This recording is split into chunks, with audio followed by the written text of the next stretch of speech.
Hey y'all, it's Chris with Rockin Farm.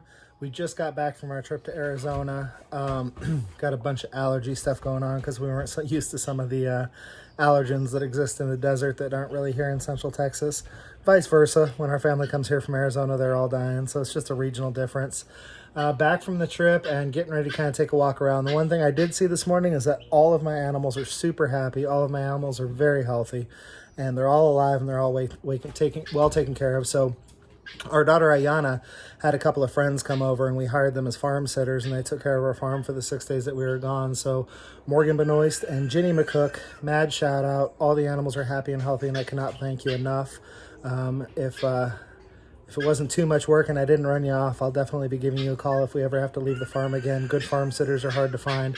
So now that we know that the animals, loud guineas. Now that we know the animals are all happy and healthy, it's time to go see how the gardens fared, because we had 2 days of 29-degree evening weather. We got a couple of decent frosts while we were gone.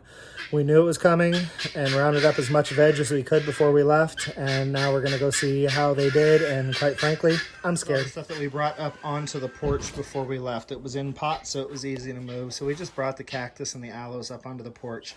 But as you can see, even on the porch, the basil got fried. Absolutely fried. It just got too cold for it. Even though no frost settled on it, it just got way too cold. Strawberries all look good, and the cactus and aloe all look really amazing. So bringing these up on the porch was probably very good for them. So one of the first things we noticed when we got home, or when we got up this morning, I guess, is how much the landscape just changed overnight. Literally overnight, everything went from green to gray. I mean, we were gone for 6 days, so it wasn't overnight. But the trees are all starting to turn to fall colors, like just instantly. They were kind of starting to turn, but that frost just made everything start turning orange. It turned all the grass brown, and it just literally went from the way it looks during the summer to the way it looks during the winter in the course of the 1 week. So now we're walking down towards the garden, and I'm already a very sad individual.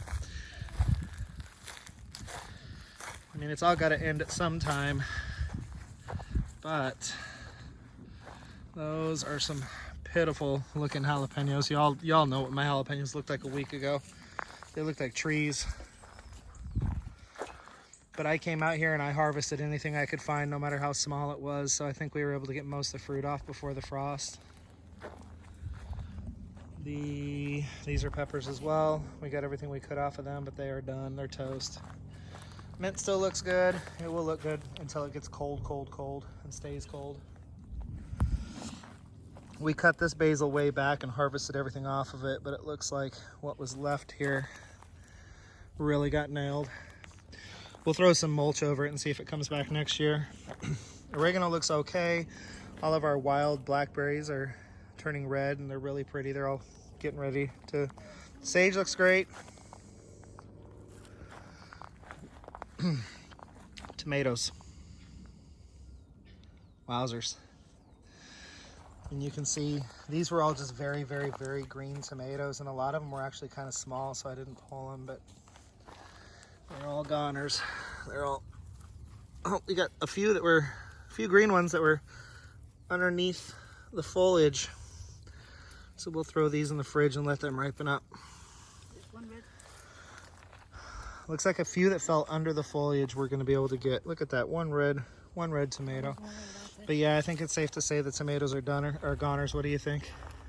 Think they're goners, babe? They're goners. Those were Carolina Reapers. We threw them in as an experiment to see if we could get a fall harvest. Never happened. Marshmallow looks good. And the strawberries, they didn't mind the frost. I guess we can leave the strawberries out. So yeah, we can leave the strawberries out.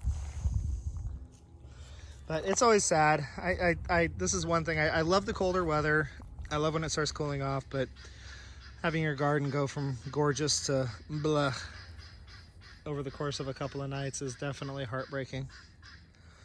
But now it's time to get to work. Pull all the wood chips off, cut everything down, mulch it in, throw some compost on, add some fertility, throw the wood chips back on, start getting ready for next spring, because it'll be here before you know it. So animals are happy and healthy. Gardens look absolutely horrible. Obviously, our farm sitters had nothing to do with the gardens. I actually told them right before I left, they will be dead when I get back, so just don't even worry about them.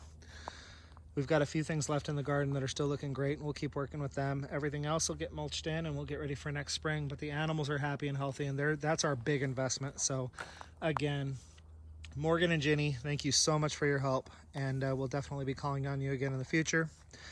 And for the rest of you, until I see you again, this has been Chris with Rockin Farm, and I want you to be happy and live healthy.